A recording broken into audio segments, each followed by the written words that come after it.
Good morning, everyone. Today we will discuss our topic, that is balanced chemical equation.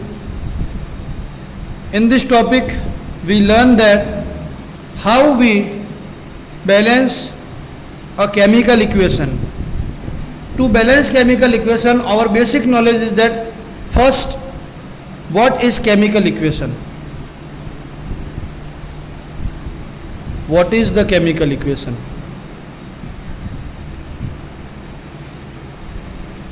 तो हम लोग सबसे पहले तो मैं आपको ये बताऊंगा केमिकल इक्वेशन होती क्या है। तो केमिकल इक्वेशन एक वो प्रोसीजर है इक्वेशन का। केमिकल इक्वेशन एक वो प्रोसीजर है किसी भी केमिकल रिएक्शन को रिप्रेजेंट करना एक इक्वेशन की फॉर्म में। केमिकल रिएक्शन को रिप्रेजेंट करना इक्वेशन की फॉर्म में, उसे ही हम लोग केमिकल इक्वेशन कहते हैं। जस्ट लेट्स सपोज कोई एक केमिकल है मेरे पास में ए, जो कि किसी बी केमिकल के साथ में जुड़ता है और आगे जाकर के वो ए बी बनाता है, या एक नया केमिकल बनाता है जिसको हम कहते हैं सी। तो जो लेफ्ट हैंड साइड में हमने दो केमिकल्स लिखे हैं जिनकी रिएक्शंस हो रही हैं, उनको हम लोग कहते हैं रिएक्टेंट। बीच में एरो रिएक्शन को इंडिकेट करता है कि इससे ये बना है, इंडिकेशन के लिए है। और राइट हैंड साइड में जो अपने को दिया हुआ है उसको हम लोग कहते हैं प्रोडक्ट। ठीक है, प्रोडक्ट जिस चीज का फॉर्मेशन हुआ है। अगर इस केमिकल रिएक्शन के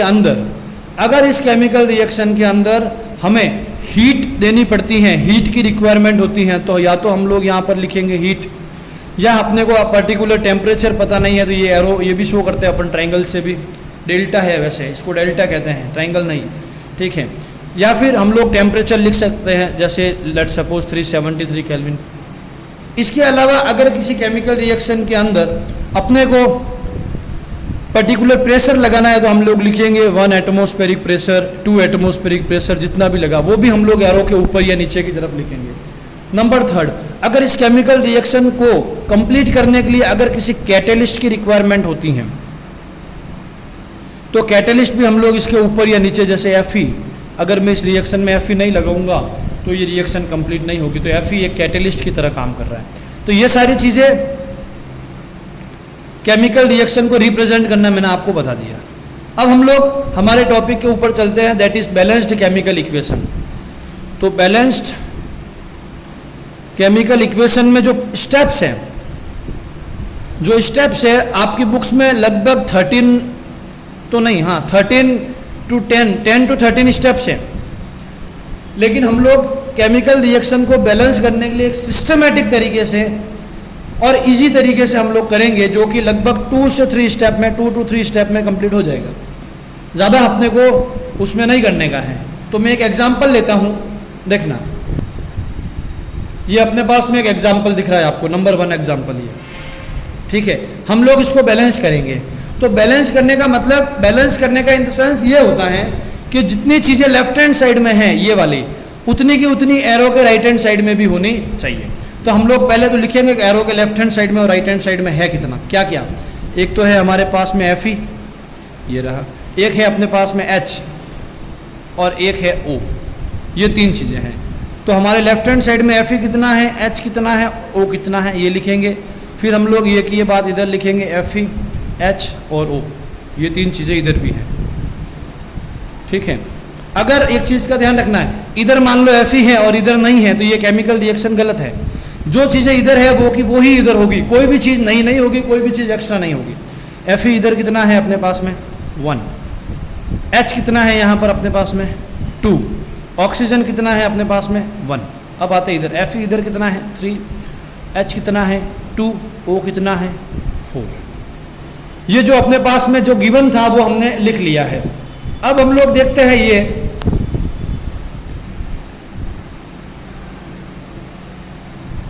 कि अब इसको बैलेंस करना है। तो बैलेंस करने के लिए देखो मेरी बात को एक हमेशा ध्यान रखना है, हाइड्रोजन ऑक्सीजन ये जो छोटे मोटे एलिमेंट्स होते हैं केमिकल रिएक्शन में, ये ऑटोमेटिक बैलेंस हो जाते हैं, ये केमिकल रिएक्शन में ऑटोमेटिकली बैलेंस हो जाएंगे। ठीक है, तो हम लोग हमारा टारगेट ये रखेंगे कि पहले जो मेन एलिमेंट है उसको बैलेंस करें। तो मेन एलिमेंट अपने पास में क्या Fe है, Fe इधर कितना है 3, इधर कितना है 1। तो अब 3 और 1 इधर 3 करने के लिए हम लोग क्या करेंगे, इसको 3 से मल्टीप्लाई, ये लिख दिया मैंने 3। ठीक है, अब क्या चेंज हुआ, चेंज ये हुआ कि यहाँ पर Fe कितना हो गया 3 हो गया, ये भी बैलेंस और ये भी बैलेंस। अब ये रहे हैं बैलेंस करना। अब इसको बैलेंस हम लोग कैसे करेंगे वो देखना। अब इसको बैलेंस करने के लिए मैं सबसे पहले हाइड्रोजन को मान लो बैलेंस करो, हाइड्रोजन तो ऑलरेडी बैलेंस है। ऑक्सीजन को बैलेंस करना है, ऑक्सीजन इधर तो है 1, इधर है 4, तो इधर मैं क्या कर दूंगा, सीधा किससे मल्टीप्लाई कर दूंगा 4 से।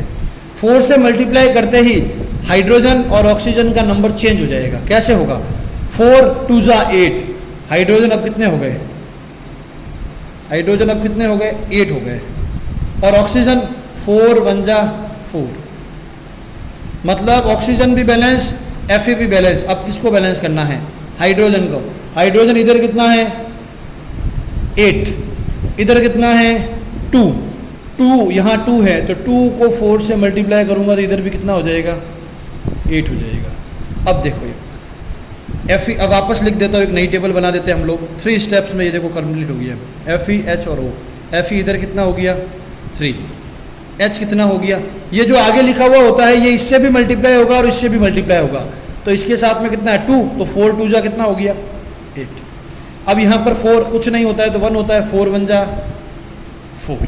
फिर इधर Fe इधर भी कितना है 3, हाइड्रोजन 4 2 जा 8, ऑक्सीजन 4 हो गया बैलेंस। तो आपकी बैलेंस्ड केमिकल इक्वेशन क्या हो गई, 3Fe plus 4H2O gives Fe3O4 plus 4H2। ये आपकी बैलेंस्ड केमिकल इक्वेशन। अंडरस्टैंड, ये एक एग्जांपल दे दिया आपने। ठीक है, इसी तरीके से एक और एग्जांपल मैं आप लोगों को देता हूँ जिसको आप लोग बैलेंस करोगे, वो है आपका लिखना